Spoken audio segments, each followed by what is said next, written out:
जिला में कहीं भी डीजे नहीं बजा और डीजे बजने के आरोप पर उनके अनुसार सैकड़ों FIR दर्ज किए गए हैं। वहीं दूसरी ओर नबी उल जो इस्लामिक लोगों का पर्व था उसमें डीजे बजा और कहीं कुछ नहीं हुआ। उन्होंने क्वेश्चन किया कि आखिर यह क्या हो रहा है, क्या उद्देश्य जी, क्या करिए? देखिए, ये कहानी है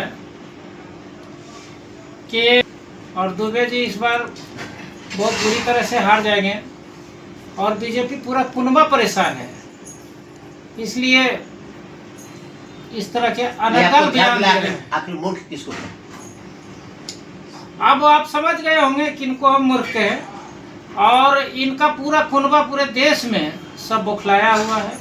जिस तरह से इन्होंने वोट चोरी करके, मैनिपुलेट करके लोगों के वोट के वोटर को जोड़ के जिस तरह से इन्होंने गद्दी और सत्ता हासिल करने का काम किया है, इसको जनता समझ चुकी है।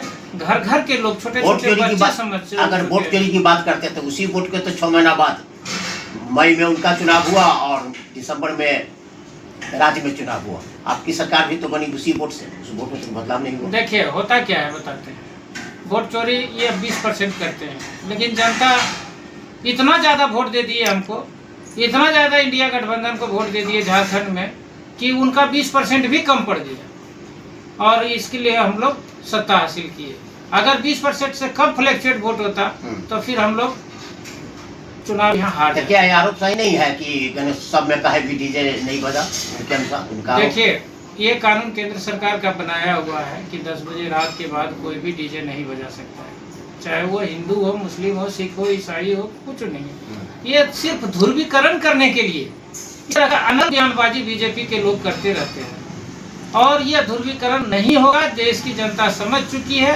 इन्होंने CAA और NRC बना के क्या किए, बोले कि सब बांग्लादेशी को भगा देंगे, सब मुस्लिम को भगा देंगे, तो कहाँ हुआ? एक चूहा भी नहीं दूसरे देश गया।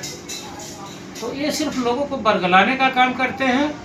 आप देखे होंगे जेब कतरा, जिस तरह से हमारे आदरणीय नेता बोलते हैं, जेब कतरा को देखे होंगे कि वो अकेले नहीं आता, 3 आदमी आता है। एक आपको ध्यान भटकाएगा, दूसरा जेब काटेगा, तीसरा लेके फरार हो जाएगा।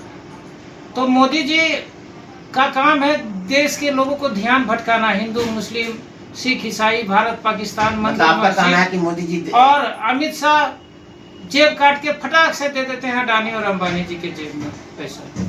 देश के जनता के पैसा लूटने का काम कर रहा है। यानी आपका कहना है कि केंद्र सरकार जेब कतरा पॉकेटमार, जनता के लिए तो पॉकेटमार है। हमारे आदरणीय नेता राहुल गांधी जी क्या शुरू से बोल रहे थे, गब्बर सिंह टैक्स लगाया गया, गब्बर सिंह टैक्स लगाया गया, इसको सरलीकरण होना चाहिए। 28% का GST होना ही नहीं चाहिए, 5% और 18% होना चाहिए। तो आज हमारे नेता के सामने झुकना पड़ा और राहुल गांधी जी जितना बात बोले हैं आज तक, चाहे कोरोना के बारे में हो, वैक्सीन के बारे में हो, GST के बारे में हो, नोटबंदी के बारे में हो, सब सच साबित हुआ। इसीलिए बोलता हूँ, फिर दोबारा मैं बोलता हूँ।